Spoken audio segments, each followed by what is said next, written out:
Je te promets, je vais essayer de comprendre ce que tu vas dire. Mais ça va être très facile d'aider. C'est ce que l'on dit toujours. C'est ce que l'on dit. Bon, aujourd'hui, cependant, j'avais un défi. Oui, alors à ce sujet, je tiens à dire quelque chose. Dis-moi, Tu as commencé à le sortir, ton défi, tout à l'heure, hein, on est bien d'accord? j'ai fait une petite intro, oui. Tu as dit les mots de tout le monde, Oui. sauf le mien. Tu veux rire? Non, tu l'as pas dit. Oups. Comme tu dis, oups, je vais me rattraper. J'espère bien. Et c'était quoi le mot? Non, ne le dis pas. Enfin, si, tu peux le dire d'ailleurs, après tout. J'avais dit quoi déjà? Oh là là. La dérision. Autodérision. Ouais, les deux passent. Autodérision. Bon, alors aujourd'hui, mon Non, défi, c'est pas la même finalement, chose. J'avais dit dérision. Mais bon, j'accepte autodérision. mon défi, c'était d'utiliser chaque mot que mes compères m'avaient fourni. Confrère. Compère, confrère. Confrère, si tu veux. Compère, non, ça marche pas. Le compérage, Je suis c'est pas pas ton très père.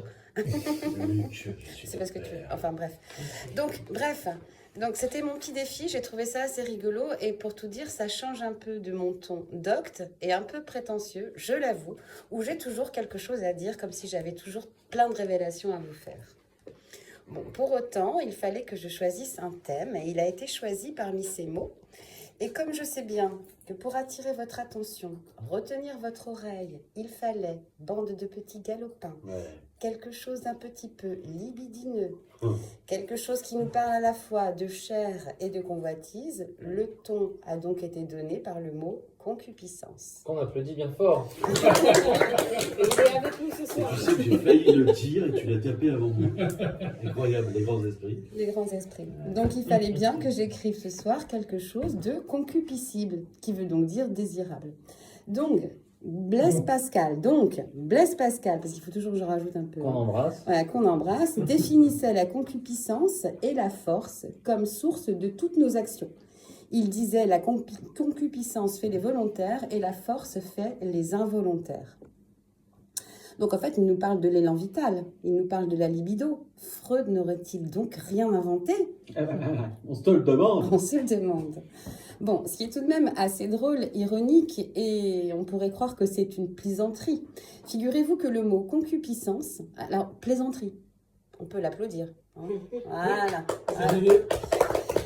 Figurez-vous que le mot concupiscence vient du latin ecclésiastique. Donc ça veut dire qui vient de l'église. Hein. Donc qui veut dire... Je peux changer de mot. Ah ben écoute, non, c'est ça, sans les dés sont jetés. Donc, alors, concupiscence vient du latin ecclésiastique. J'en ai du mal à articuler. Donc, qui veut dire désirer ardemment. Et ce qu'on désire le plus ardemment, c'est l'amour. Et y a-t-il d'amour plus absolu et plus grand que celui de Dieu? Bon, je vous laisse réfléchir à tout ça.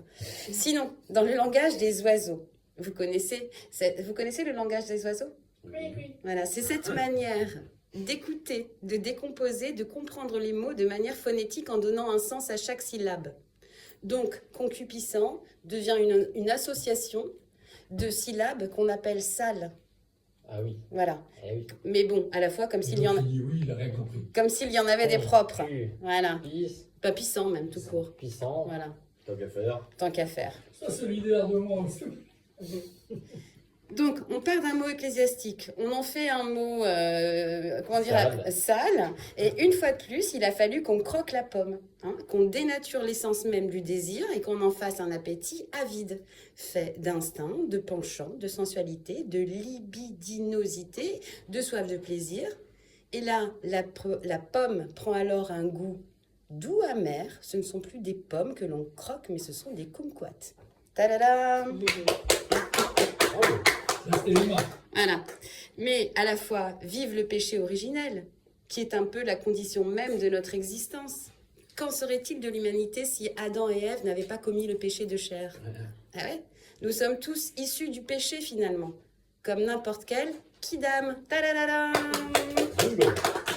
Eh oui, n'importe quel kidam, n'importe quel gazier, n'importe quel gus, n'importe quel énergumène, mais aussi n'importe quelle reine et n'importe quelle princesse, aussi noble soit-elle.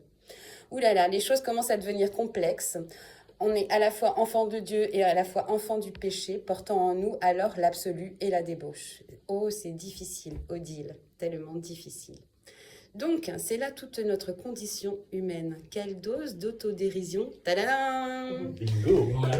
devons-nous exercer chaque jour pour survivre gaiement à notre humanitude? À votre guise, Madame la Marquise. Alors,